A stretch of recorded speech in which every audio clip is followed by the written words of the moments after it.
আৰক্ষীৰ আয়ুক্তৰ নামত পঞ্জীয়নভুক্ত বাইক ব্যৱহাৰ কৰিছিল নৰপিশাচ সঞ্জয় ৰায়ে। কি স্পষ্টীকৰণ দিলে আৰক্ষীয়ে?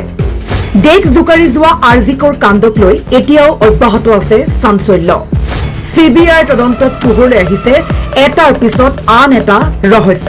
শিহৰণকাৰী ঘটনাৰ বহু গোপন তথ্য ৰাজহুৱা হ'ব ধৰিছে লাহে লাহে।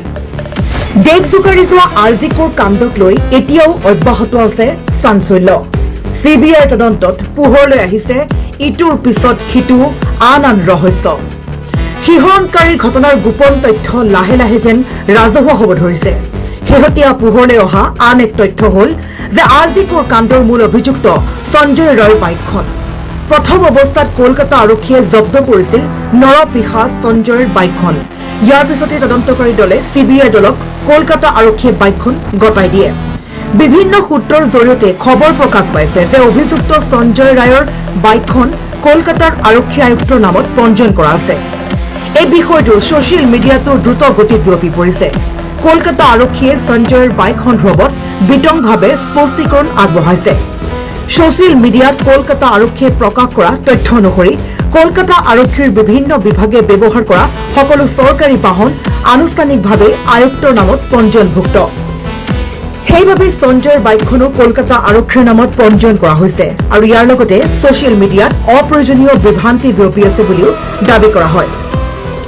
কলকাতা আৰক্ষীয়ে ছচিয়েল মিডিয়াত লিখিছে যে আৰজিকৰ হস্পিটেলৰ হত্যা আৰু যুৱতী চিকিৎসকৰ সৈতে অপকৰ্মৰ গোচৰৰ মূল অভিযুক্ত সঞ্জয় ৰয়ে বাইকখন ব্যৱহাৰ কৰিছিল, যিখন বাইক কলকাতা আৰক্ষীয়ে জব্দ কৰে।